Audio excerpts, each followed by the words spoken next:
Inegável que algo estranho está acontecendo, os ventos estão mudando, as placas tectônicas estão se movendo. Ao longo desses últimos anos, nessa nova ditadura que a gente vive, também conhecida como democracia relativa, tem uma justiça relativa. E essa justiça relativa transformou o ato de um parlamentar como se fosse um crime. Parlamentar que fala, que indaga, que critica a autoridade do judiciário, se transformou num risco à democracia. E o Congresso foi dissolvido, em grande parte por culpa dos presidentes das duas casas que se recusam a tomar uma atitude. Mas teve um outro nicho da nossa sociedade que também sofreu igual ou pior prejuízo nessa ditadura: os advogados. Hoje, os advogados já não têm mais as suas prerrogativas, não podem defender os seus clientes, não podem ter acesso aos autos e muitas vezes são até mesmo perseguidos por defender clientes. No 8 de janeiro, nós temos o caso de uma advogada que foi presa por estar defendendo a sua cliente, que estava ali presa no 8 de janeiro. Temos o caso dos advogados do Bolsonaro, que também sofreram sanções, o Chiquini, que teve a sua voz cerceada durante a defesa do seu cliente, o advogado do Paulo Faria, que foi multado. Então, assim, ser advogado no Brasil hoje é quase tão humilhante quanto ser um deputado federal e senador, graças ao nosso judiciário. E quem poderia ter feito alguma coisa nunca fez nada. A OAB, que cobra caro todos os anos para cada advogado poder advogar, não faz nada, ignora. Não só isso, muitas vezes bate palma e sai em defesa do que o Alexandre de Moraes está fazendo. Olha o nível da humilhação que os advogados do Brasil estão passando. Nós chegamos no ápice dessa humilhação quando um ex-presidente da OAB disse isso aqui, ó. Quem é o ex-presidente da OAB que pediu bala na nuca para Bolsonaro? Felipe Santa Cruz. Ele foi presidente da OAB, justamente nesse período em que os advogados no Brasil foram igualados a lixo, a escória, e perderam suas prerrogativas. Ele fala que o Bolsonaro deveria receber uma bala na nuca. A situação ficou tão ruim, mas tão ruim, que os advogados finalmente, a Ordem dos Advogados do Brasil, finalmente decidiram esboçar uma reação, que é essa que eu trago para vocês agora. Eu vou te contar agora, obrigada novamente, Clarissa, que a Ordem dos Advogados do Brasil, a OAB, divulgou essa aí é a jornalista que chama o Bolsonaro de Bozo, tá? Só para lembrar. Uma carta aberta em que faz um alerta ao Supremo Tribunal Federal sobre o que tem ocorrido justamente com tudo isso que nós estamos conversando, com o ex-presidente Jair Bolsonaro. Esse assunto, inclusive, é destaque em nosso site, então a gente faz aqui uma dobradinha com o estúdio.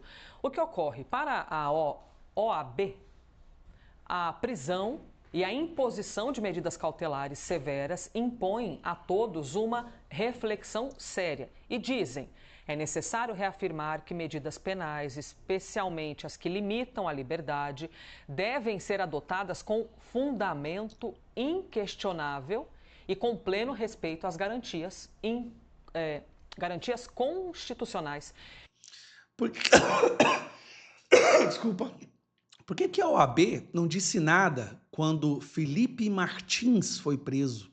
Quando o Daniel Silveira foi preso e eles elasticizaram o flagrante e criaram um tal de flagrante perpétuo. Sabe por quê? Porque estava na mão dessa peste aqui, ó. Essa porcaria de cidadão aí. Mas vamos lá. Inclusive o direito à liberdade de expressão, diz o texto. No documento... Não, eu não acredito que eu vi isso. A OAB defendendo a liberdade de expressão? Não, não é possível. A ordem fala que em zelar, né, para que qualquer cidadão seja julgado conforme o devido processo legal. Sem isso, abrem-se precedentes perigosos que podem amanhã atingir qualquer direção político-ideológica.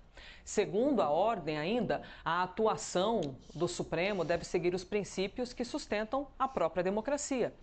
Fundamental, dizem... Peraí, OAB, o Alexandre de Moraes soltou centenas de ordens de censura, derrubadas de perfis sem fundamentação nenhuma. E agora vocês acordaram para a vida? Tudo bem, não tem problema. A gente recebe. Abre aspas. Fundamental o respeito às prerrogativas da advocacia, como o sigilo profissional, o acesso pleno aos autos dos processos e a sustentação oral síncrona. Não tem sustentação oral mais. A advogada agora grava um videozinho e manda no sistema do judiciário, do STF, para eles não assistirem. Que são garantias constitucionais, em verdade, do cidadão destinatário do direito de defesa. Fecha aspas. Expusemos aí, portanto, para vocês essa carta que foi feita pela Ordem dos Advogados do...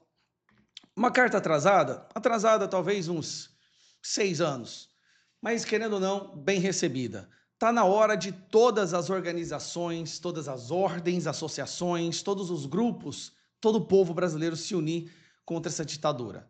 Eles estão enfraquecidos nesse momento, já estão abandonando o ditador maior que o Alexandre de Moraes. Barroso já cogita até sair do STF para ver se evita Magnitsky, mas não vai evitar, ele participou da interferência nas eleições, isso aí está comprovado documentalmente. Mas finalmente a OAB reagiu. A OAB que deixou o advogado hoje no Brasil virar um lixo. A maior reclamação dos advogados hoje era que eles queriam dinheiro de volta que eles gastaram nas mensalidades das suas universidades, porque nada do que lhes foi ensinado existe ou é aplicado hoje. Hoje o que é aplicado é o que está na cabeça careca do Alexandre de Moraes.